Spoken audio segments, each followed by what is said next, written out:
भारत का दर्शन news box Bharat. Ranchi में सुजीत सिन्हा गिरोह के 7 शूटर को गिरफ्तार किया गया है। डर फैलाने के लिए की गई थी हवाई फायरिंग, अब पहुंच गए हैं जेल की सलाखों के पीछे। जी हां, मामला है डोरंडा थाना क्षेत्र का, जहां कुछ दिनों पहले कुसई कॉलोनी के सत्य भावा अपार्टमेंट के बाहर रात के अंधेरे में कुछ अपराधियों ने हवाई फायरिंग की थी और वीडियो को सोशल मीडिया में वायरल कर दहशत फैलाई थी। जांच में खुलासा हुआ कि ये कोई साधारण वारदात नहीं थी, बल्कि सुजीत सिन्हा गिरोह और कोयलांचल शांति सेना का काम था।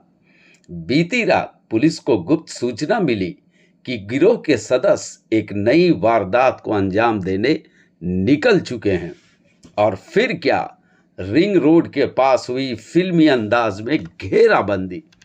पुलिस ने मौके से 4 बदमाशों को 2 लोडेड पिस्तौल और गोली के साथ पकड़ा। पूछताछ में खुद माना कि वे कारोबारियों से रंगदारी वसूलते थे और ना देने वालों को गोली मारने की धमकी देते थे।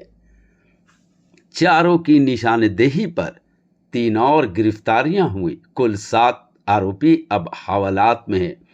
उनके पास से बरामद हुई Swift Dzire car, 2 Apache bike और 9 मोबाइल फोन। रांची पुलिस ने इस गिरोह की कमर तोड़ दी है, लेकिन अभी कुछ सदस्य फरार हैं, जिनकी तलाशी जारी है। पुलिस की सतर्कता और तेज कार्रवाई ने एक बड़े अपराधी नेटवर्क को धराशायी कर दिया है। आपको बता दें कि कुछ दिनों पहले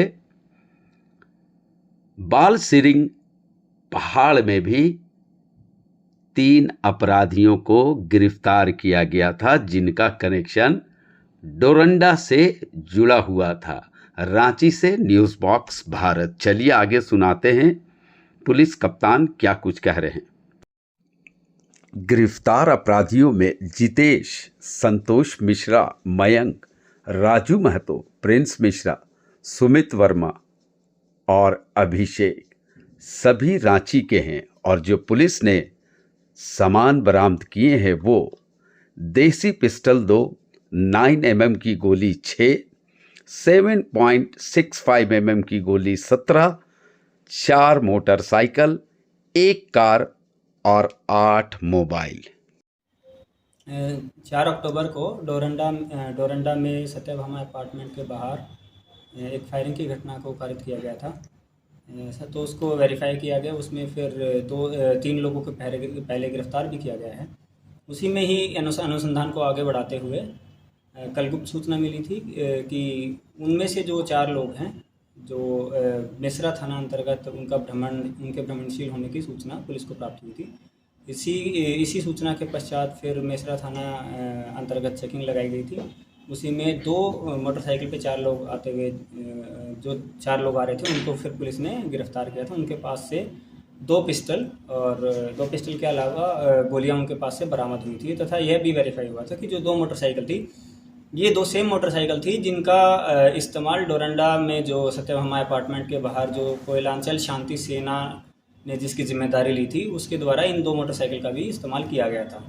उसके पश्चात उन 4 लोगों ने बताया कि उनके वो वेपन सप्लाई करने वाला जो टीम थी वो अलग टीम थी। और फिर उनके निशानदेही पर फर्दर 3 लोगों को गिरफ्तार किया गया है। उनके पास से भी कुछ गोलियां बरामद हुई हैं और इसमें टोटल 7 लोगों की गिरफ्तारी हुई है, जिसमें जो 4 लोग हैं वो डायरेक्टली उस फायरिंग में शामिल थे, जो डोरंडा में सत्यभामा अपार्टमेंट के बाहर जो फायरिंग की गई थी।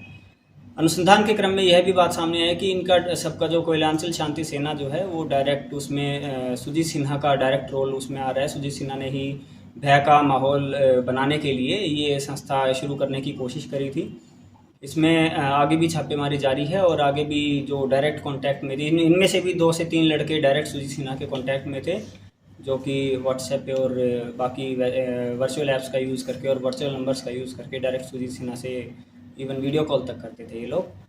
और ये इन लोगों ने ये बताया है कि डायरेक्ट इनको वहीं से इंस्ट्रक्शंस मिलते थे। बाकी इनके जो गिरोह के जो और जो सदस्य हैं उनके खिलाफ लगातार पुलिस की छापेमारी जारी है और हम उम्मीद करते हैं कि जो ये कोयलांचल शांति सेना जो बनाई गई है ये लोग इनका बाकी सभी लोगों की इसमें गिरफ्तारी होगी और हम जनता से भी उम्मीद करते हैं कि आपको भी कोई अगर इसके बारे में कोई सूचना प्राप्त होती है तो उसमें भी पुलिस का लगातार सहयोग देते रहें।